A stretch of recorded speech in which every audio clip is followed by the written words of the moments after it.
Tahdzir ya. Tahdzir itu peringatan untuk menghindari dari sesuatu karena ada bahaya di situ ya. Saya bilang tidak, itu nggak baik, nggak tepat. Lihat, kalau Anda mengatakan kembali kepada Al-Quran dan Sunnah, hukum Al-Quran mengatakan kalau ada sesuatu yang tidak tepat terdengar oleh kita beritanya, itu nggak boleh langsung dihukumi, mesti dicek dulu. Antum belajar apa sebenarnya sampai bisa ramai begitu? Zaman Nabi orang kasar, belajar Islam jadi lembut. Kenapa zaman sekarang orang lembut belajar jadi kasar? Kalau memang ada yang salah, itu kan sama-sama saudara, kenapa jadi ribut? Datang, bicara, pelajar harus dibenarkan. Demikian, jika dalam hal yang kami sampaikan ada yang keliru, mohon saya dimaafkan ya. Karena ini pun saya diberitahu bahwa Ustaz Adi pun dapat tahdzir. Oh, alhamdulillah, saya bilang. Saya nggak pernah lihat, gitu kan? Ustaz nggak usah lihat ya. Sampai terakhir kali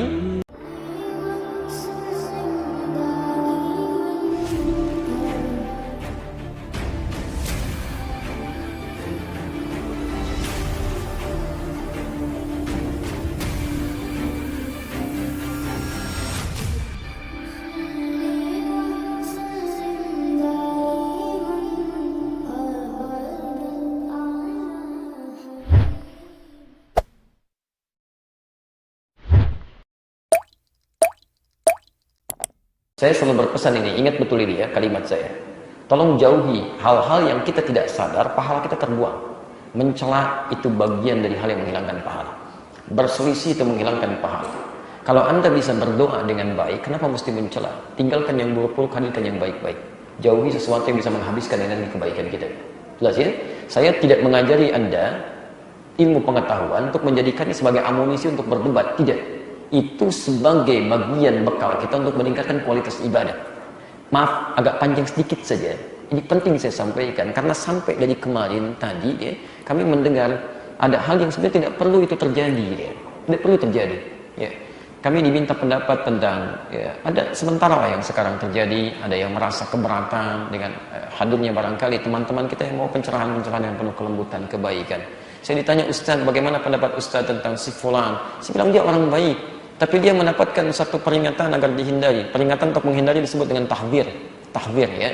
Tahdzir itu peringatan untuk menghindari dari sesuatu karena ada bahaya di situ. Ya. Saya bilang tidak, itu nggak baik, nggak tepat.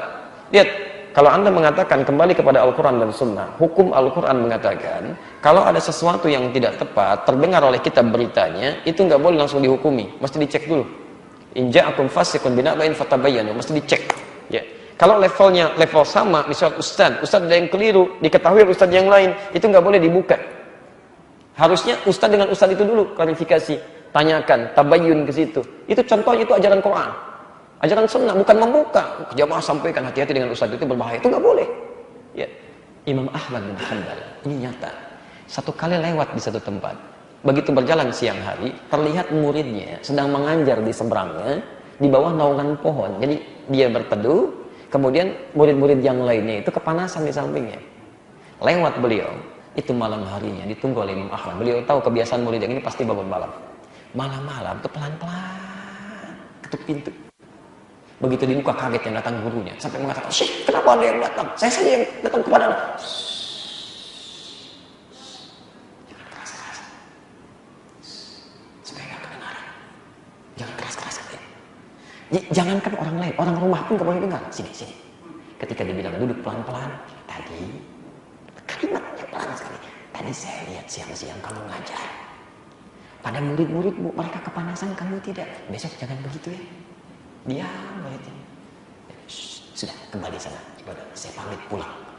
Anda bayangkan, seorang guru mulia, ahli Quran, ahli hadis, dekat dengan Allah, ibadah luar biasa, mengetahui guru yang dari muridnya salah, itu pelan-pelan dibetulkan supaya tidak menyebar kesalahannya. Anda bukan ahli Quran, bukan ahli hadis, jauh kedekatannya dengan Allah. Bagaimana bisa menyebarkan keburukan orang lain yang belum tentu benarnya? Itu nggak boleh begitu. Ya, itu bahaya. Ingat ya, Anda membuka misalnya keterangan tentang orang lain, kalau benar ceritanya itu gibah, kalau salah itu fitnah. Pilihannya cuma dua. Awas. Kalau bukan gibah itu fitnah, jadi nggak boleh. Ya. Maaf kalau saya agak tegas ini tentang hal ini, karena ini nggak boleh terjadi. Nggak boleh. Jadi jangan saling menyalahkan, jangan saling mencela. Kalau ada sesuatu yang keliru, doakan, kemudian klarifikasi. Kalau salah kita tinggalkan. Tapi kalau benar, hanya mungkin perbedaannya untuk kemudahan aja. Bismillah ada 70 hadis, Ada 4 cara, dijaharkan, disirkan, tidak dibaca sama sekali, baca yang pertama, tidak yang lainnya. Gak usah ribut, ketentuannya dari Nabi ada semua. Ada semuanya. Tapi kalau misalnya gak sholat, gak baca Al-Fatihah, itu yang ditinggalkan. Itu pun gak boleh dicela, diajarkan dulu. Jadi kalau ada sesuatu yang benar, jangan langsung rame dulu, gitu. Gak boleh begitu. Kenapa sih? Saya ini baru 4 tahun di Indonesia. Begitu datang ke sini, kok lihat, kenapa sih orang pada ribut nih, orang berkelahi, berselisih, sampai ribut macam-macam, sampai ada belajar pulang ke rumah jadi ribut di rumah. Antum tim belajar apa sebenarnya? Sampai bisa ramai begitu. Zaman Nabi orang kasar, belajar Islam jadi lembut. Kenapa zaman sekarang orang lembut belajar jadi kasar? Kalau memang ada yang salah itu kan sama-sama saudara, kenapa jadi ribut? Datang, bicara, pelajari sama-sama, itu. Kecuali yang diajarkan bukan Quran Sunnah, ngajarkan kelompok mungkin. Itu Anda sih mau ngajak pada siapa? Kalau belajar Quran dan Sunnah, keluarkan Qurannya, keluarkan Sunnahnya, bahas pelan-pelan. Kalau ada yang mengajarkan itu, dipraktekkan, walaupun beda dengan Anda, nggak ada masalah. Syekh Al-Albani, ketika di sampingnya beda, nggak ada masalah beliau. Ngelihat temannya sholat, tangannya begini-begini. Ya. Sedangkan beliau berpendapat yang paling kuat itu yang diam, tapi nggak pernah dicela. Datang sini, pelan-pelan. Fulan, kamu yang tadi begitu, saya sih belum pernah lihat. Ya, tapi kalaupun harus begitu, jangan terlalu kencang lah mungkin. Tapi nggak dicela. Jadi biasa saja gitu kan. Nah, jadi saya mohon izin kenapa saya tegas menyampaikan ini karena sayang kami Pak, Bu ya. Ya mumpung kami masih ada, khawatirnya kami misi dakwahnya sudah selesai di sini, harus pindah ke tempat lain atau mungkin tidak berada di sini. Nah, kondisinya masih seperti ini nggak baik. Ini nggak baik ya. Kecuali mungkin Anda punya kelompok ingin dijaga, tidak harus sama dengan yang lain, sampaikan saja sudah selesai gitu kan. Tapi tetap menjaga silaturahim. Ya, tetap menjaga silaturahim. Maafkan kalau ini kurang menyenangkan untuk terdengar ataupun diketahui oleh pemirsa, tapi ini nyata. Situasi yang nyata yang hadir di sekitaran kita dan ini salah, mutlak salah, harus dibenarkan. Baik. Demikian, jika dalam hal yang kami sampaikan ada yang keliru, mohon saya dimaafkan ya. Karena ini pun saya diberitahu bahwa Ustaz Adi pun dapat tahdir. Oh, alhamdulillah saya bilang. Saya nggak pernah lihat gitu kan. Ustaz nggak usah lihat ya. Sampai terakhir kali ada informasi yang tidak baik sampai. Tapi saya nggak ambil pusing dia. Ada informasi menyampaikan kalau Ustaz Adi itu terlibat dari satu di antara orang yang terlibat memfasilitasi jemaah haji yang lewat Filipina itu yang 177 paspor. Waliyadzubillah, saya travel nggak punya, macam-macam nggak punya, nggak haji lagi saya, nggak ada kerjaan.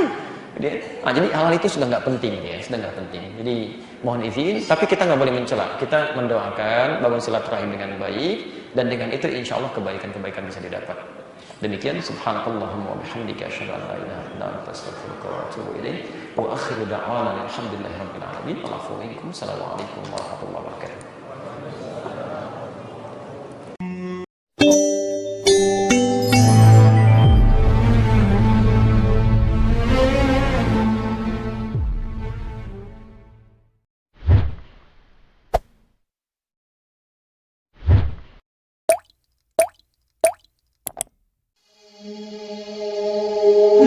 Thank you.